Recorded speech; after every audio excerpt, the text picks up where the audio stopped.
Hello friends, आप सभी को राज एकेडमी एजुकेशन में स्वागत है। आशा कि आप सभी बहुत ही अच्छे होंगे, मस्त होंगे और अच्छे से पढ़ाई कर रहे होंगे। आज हम क्लास 10 से संबंधित कुछ महत्वपूर्ण प्रश्न करेंगे जो कि बोर्ड से संबंधित प्रश्न होंगे। चलिए हम लोग प्रश्न की ओर बढ़ते हैं।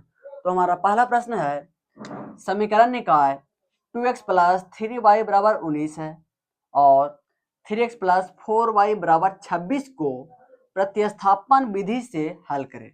आप लोग प्रश्न को समझने का प्रयास करेंगे। हमारा जो प्रश्न दिया गया है इसमें कुल दो समीकरण दिया गया है। इन दोनों समीकरणों को प्रतिस्थापन विधि की सहायता से हल करना है और प्रतिस्थापन विधि का नियम होता है किसी एक समीकरण से किसी एक चर का मान निकलकर दूसरे समीकरण में रखना प्रतिस्थापन विधि कहलाता है। चलिए इसको हम लोग हल करते हैं। तो सबसे पहले प्रश्न में जो भी दिया गया है पहले उन समीकरणों को हम लोग लिखेंगे। तो प्रश्न में दिया गया है 2x प्लस 3y बराबर 19 है, ठीक है। इसको मान लेंगे समीकरण 1 मानेंगे। और दूसरा है 3x प्लस 4y बराबर 26 दिया गया, इसको मान लेंगे समीकरण 2।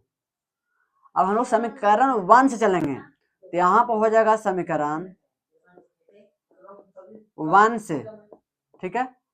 हम लोग समीकरण 2 से भी चल सकते हैं, कोई दिक्कत नहीं है। समीकरण 1 है 2x प्लस 3y बराबर 19 है। तो यहाँ पर हम लोग दो चर में से किसी एक चर का मान निकालेंगे। तो यहाँ पर हो जाएगा 3y बराबर 19 प्लस 2x है तो सर जाएगा माइनस 2x बन जाएगा, माइनस 2x बन जाएगा। यहाँ पर हो जाएगा y बराबर 19 माइनस 2x। 3 जो है गुना के रूप में है तो इस हटाएगा भागा के रूप में। ये बन गया हमारा समीकरण 3, ठीक है। अब हम लोग दो चर में से किसी एक चर का मान निकाल चुके हैं और ये इस चर का मान हम लोग समीकरण 2 में रखेंगे। तो यहाँ पर हम लिखेंगे y का मान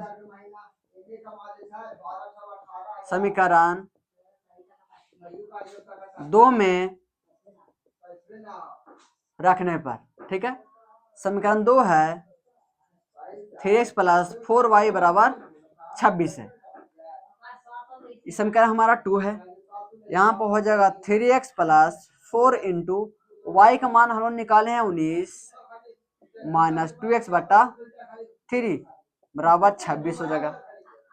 अब हम लोग क्या करेंगे, इसको हल करेंगे। ब्रैकेट क्या गुना काम करता है, तो यहाँ पर हो जाएगा 3x प्लस 19 में करेंगे 4 से गुना हो जाएगा 76 माइनस 4 में करेंगे 2 से गुना तो बन जाएगा 8x बट्टा 3 बराबर 26। अब आप लोग यहाँ पर देखिएगा 3x के नीचे 1 छिपा है और 26 के नीचे भी, तो यहाँ पर हो जाएगा 3x बट्टा 1 हो जाएगा। इसको बट्टा में लिख सकते हैं हम लोग, 26 को भी लिख सकते हैं। अब यहाँ पर आप लोग देख सकते हैं कि ये बन गया है भिन्न का जोड़। क्या बन गया, भिन्न का जोड़ बन गया है, ठीक है। चलिए इसको हम लोग निकालते हैं भिन्न का जोड़। तो 3 और 1 कैल्शियम होता है 3, ठीक है। 1 से भागा देंगे 3 में तो आएगा 3, 3 जाएगा ऊपर गुणक रूप में, 3 तिया 9x प्लस 3 में करेंगे 3 से भागा तो आएगा 1 जाएगा ऊपर गुणक रूप में हो जाएगा 76 माइनस 8x, ज्यों का त्यों हो जाएगा बराबर 26 बटा 1। अब आप लोग बताइएगा जब भी बराबर का चिन्ह आता है तो तिरछा तिरछी क्या करते हैं हम लोग, गुना करते हैं।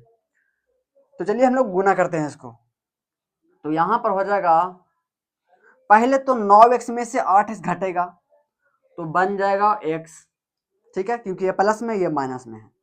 प्लस 76 बराबर 26 में गुना करेंगे 3 से तो हो जाएगा 78। तो यहां से हम लोग x का मान निकालेंगे तो हो जाएगा x बराबर 78 प्लस 76 है तो इस आएगा माइनस 76 बन जाएगा। तो x बराबर हो जाएगा 2। कितना हो जाएगा 2।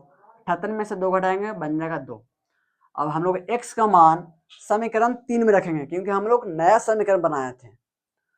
तो यहां पर हो जाएगा x का मान समीकरण 3 में रखने पर, ठीक है। समीकरण 3 है y बराबर 19 माइनस 2x बटा 3 है, ठीक है। तो हो जाएगा y बराबर 19 माइनस 2 गुना x का मान हम लोग निकालें कितना 2, यहाँ पर हो जाएगा 2/3 हो जाएगा y बराबर 19 माइनस 2 दूनी 4/3 हो जाएगा। y बराबर 19 में से घटाएंगे 4 तो बचेगा 15/3 हो जाएगा। y बराबर 3 × 15 क्यों कटेगा तो y बराबर हो जाएगा 5। तो x का मान निकल चुका है 2 और y का मान निकला है 5। यह हमारा समीकरण का सही उत्तर होगा। तो आशा करता हूं कि आप लोगों को समझ में आ गया होगा।